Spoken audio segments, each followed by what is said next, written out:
A 2017 Harvard aging brain study of 73 adults aged 63 to 90 found that the tip of your tongue experience, that maddening moment when a word you absolutely know vanishes mid-sentence, is not what you think it is. It is not your memory failing. It is your brain running a furious, multi-region search and rescue operation that most neuroscientists didn't fully understand until the last decade. And what that operation reveals about your brain's wiring after 60 could change how you protect it for the next 20 years. Most people over 55 have the same quiet fear. You're at dinner, you want to say someone's name, an actor, a neighbor, a medication, and a word you have used 100 times, just isn't there. You can see the person's face, you can almost hear the first letter, but the word itself has gone dark. And so you think, this is it. This is the beginning of the decline. This is how it starts. That assumption is wrong, and the science behind why it's wrong is more interesting than you'd expect.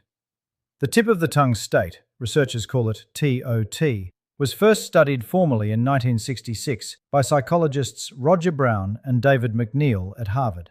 They gave people dictionary definitions of uncommon words and watched what happened when the word wouldn't come. What they found was strange.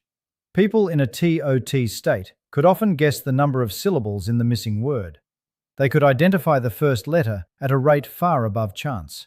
They could produce words that sounded like the target, sextet instead of sextant, even though the meanings were completely unrelated. This was the first hint that your memory of a word and your ability to produce that word are two separate processes. Knowing a word and saying a word use different brain circuits. And when you can't find the word, it's not because the knowledge is gone. It's because the bridge between meaning and sound has temporarily gone quiet. Psychologist Donna Dahlgren, publishing in Experimental Aging Research in 1998, argued that older adults experience more TOT states partly because they know more words. More vocabulary means more retrieval competition. The research is still evolving on this, but the implications are significant. Your word-finding trouble may be a sign of a bigger library, not a broken one. But the real question is what your brain is physically doing during those frustrating seconds. And the answer involves three regions most people have never heard of. To understand what happens inside your skull during a tip of the tongue moment, you need to understand how your brain produces a single word. Think of it like a relay race. There are three runners. Runner 1 handles meaning. This is the semantic system. When you see your neighbor's face, this system fires and says, I know this person. She lives on Maple Street. She has a brown dog. She's a retired teacher. All of that information is intact. Runner 1 has done the job. Runner 2 handles the label, the actual word. This is the lexical system. It takes the meaning and matches it to a specific entry in your mental dictionary. Think of it as the card catalog in a library. You know which book you want. Runner 2 is supposed to find the catalog card. Runner 3 handles sound. This is the phonological system. Once the catalog card is found, Runner 3 assembles the actual sounds, the syllables, the stress pattern, the first letter, so your mouth can produce the word. During a tip of the tongue moment, Runner 1 finishes perfectly. You know everything about the word. Runner 2 partially activates. You might recall it starts with M or has 3 syllables. But Runner 3 never gets the baton. The sounds don't assemble. The word stays locked. This is called the transmission deficit hypothesis, developed by psychologists Deborah Burke and Donald Mackay, rooted in their node structure theory of language production published in 1987. Burke proposed that the connections between your lexical nodes and your phonological nodes weaken, not because of disease, but because of reduced frequency of use, reduced recency of use, and normal aging of neural pathways. Here's a detail that matters. Proper nouns are the most vulnerable.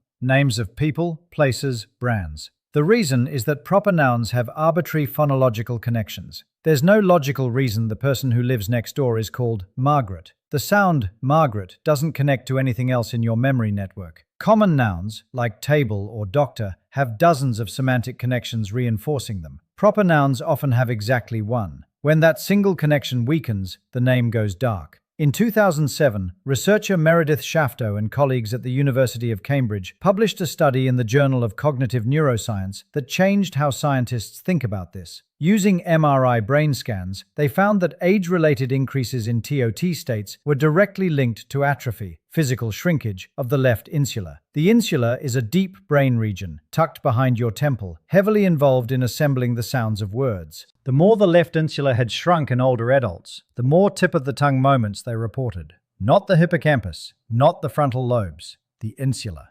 Some scientists dispute whether the insula is the only region involved, however.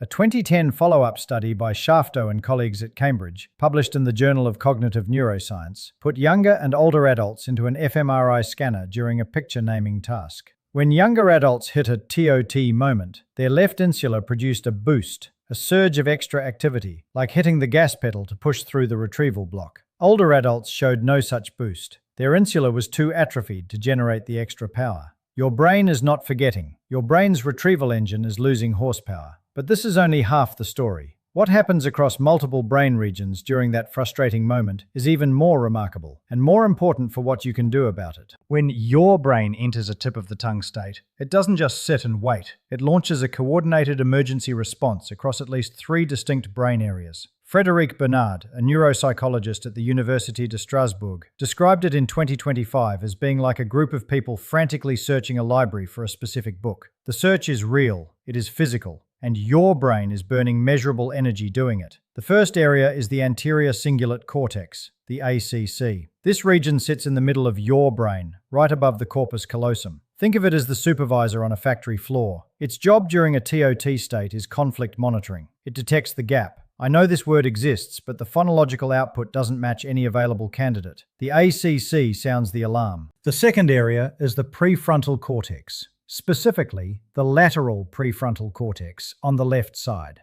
This is your evaluation center. Once the alarm is sounded, this region starts checking every partial retrieval that surfaces. Is that the right first letter? Does that number of syllables match? Is that word I just thought of the actual target or just a close neighbor? The 2017 Harvard Aging Brain Study, led by Willem Hoybers at Massachusetts General Hospital, using fMRI on 73 older adults aged 63 to 90, found that the lateral prefrontal cortex was the most active brain region during TOT states, significantly more active than during both successful recall and total failure to recall. That finding is worth pausing on. Your brain works harder during a tip-of-the-tongue state than it does when it successfully remembers a word.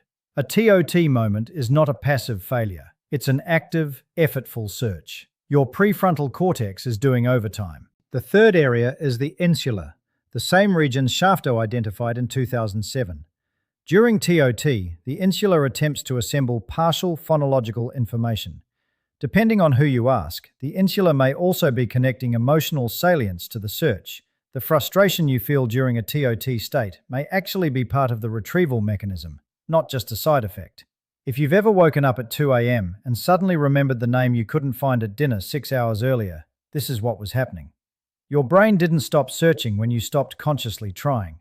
The ACC, the prefrontal cortex, and the insula continued running the search in the background, below your awareness.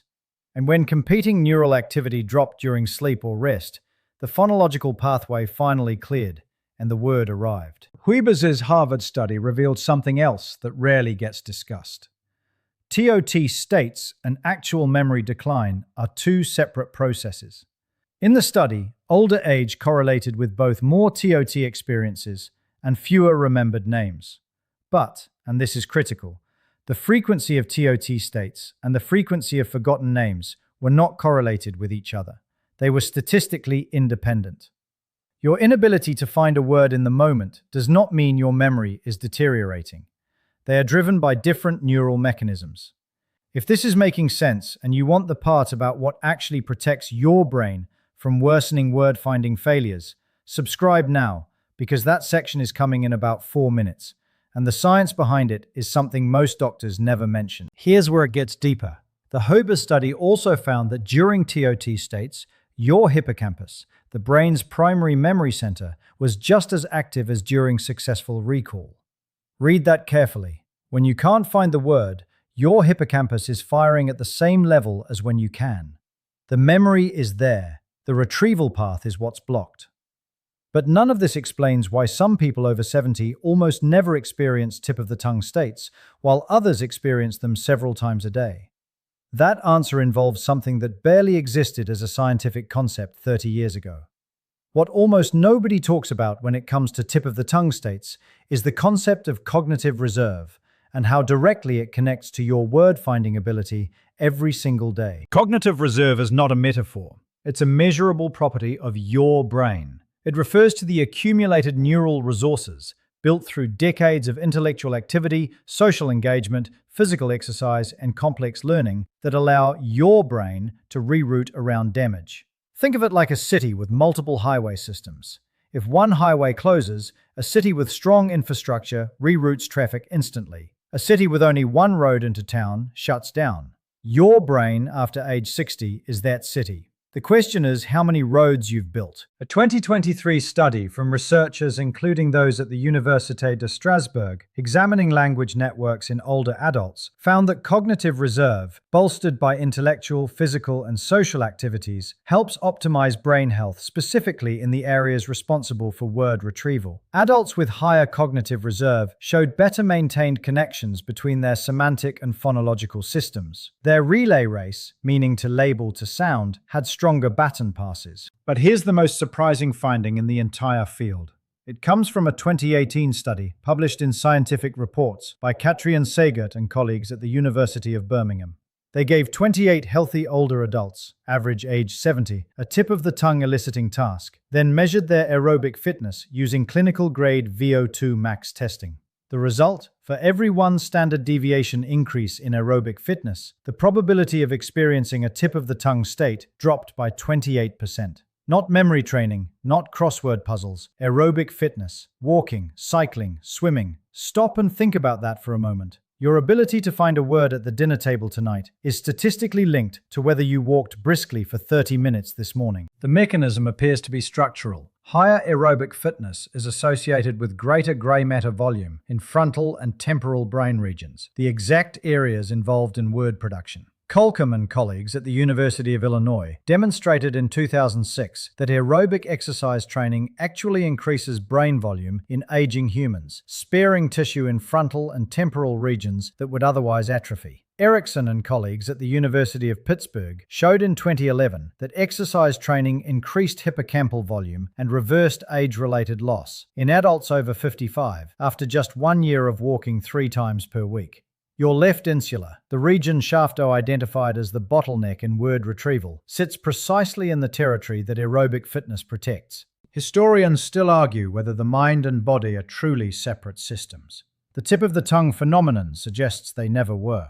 Your ability to speak fluently at 75 may depend less on how many books you've read and more on how many miles your legs have covered. So the question becomes, if your brain has these built-in mechanisms, and if the research points to specific interventions that protect them, what exactly should you be doing? Here is what the research supports. 5 steps. Each one is specific. Each one targets a different part of the system that produces your words. Step 1. Aerobic movement, 30 minutes, 5 days per week. This is the single most evidence-backed intervention for preserving word retrieval. The University of Birmingham study showed it. The University of Illinois brain volume research confirmed it. It does not need to be intense. Brisk walking, where you can talk but not sing, is sufficient. The key is consistency. Segart's data showed the effect was dose-dependent. More aerobic fitness, fewer TOT states. Your goal is to keep blood flowing through the frontal and temporal regions that assemble your words. Do this in the morning if possible. Cerebral blood flow peaks in the first half of the day for most adults over 60. Step 2. Deliberate name practice. Because proper nouns are the most vulnerable category, actively rehearse them. When you meet someone new, say their name aloud 3 times in the first 5 minutes. When you see a familiar face on television, say the name out loud before the caption appears. This sends deliberate activation down the phonological pathway for that name. Burke and Mackay's transmission deficit hypothesis says connections weaken from disuse, so use them. Lisa Abrams, now at Pomona College, formerly at the University of Florida, has spent decades studying TOT states and confirmed that phonological priming, hearing or speaking the first syllable of a word, dramatically reduces TOT frequency in older adults. Step 3. When you hit a TOT state, don't fight it for more than 10 seconds. Here's something counterintuitive. Research on what are called error repetition repetition effects shows that the longer you dwell on a wrong word during a TOT state, the stronger that wrong word's neural pathway becomes, making it more likely to block the correct word next time. If the word doesn't come in 10 seconds, move on, look it up later, or simply wait. Your brain's background search process, running through the ACC and prefrontal cortex, will often deliver the word within minutes or hours, especially during rest. Step 4.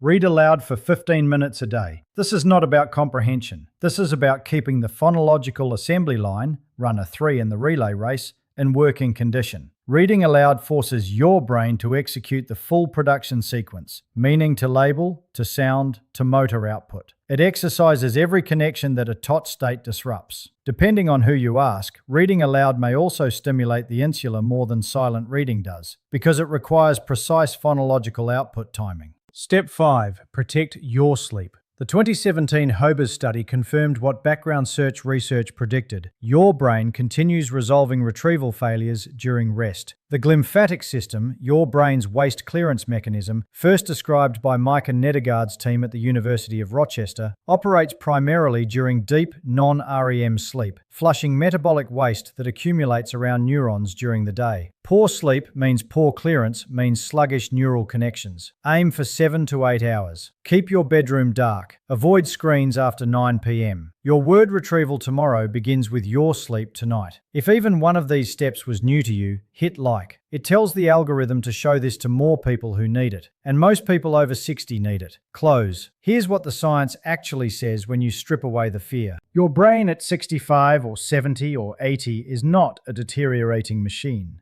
In many ways, it's a richer one. Your vocabulary is larger than it was at 25. Your semantic knowledge is deeper. Your understanding of the world, the web of meanings and associations and experiences you've accumulated, is vastly more complex than anything a younger brain possesses. The tip of the tongue phenomenon is the tax on that richness. It's the cost of a bigger library served by a slightly slower retrieval desk. And the research, from Cambridge, from Harvard, from Birmingham, from the University of Pittsburgh, consistently shows that this retrieval system is not fixed. It responds to exercise. It responds to use. It responds to sleep.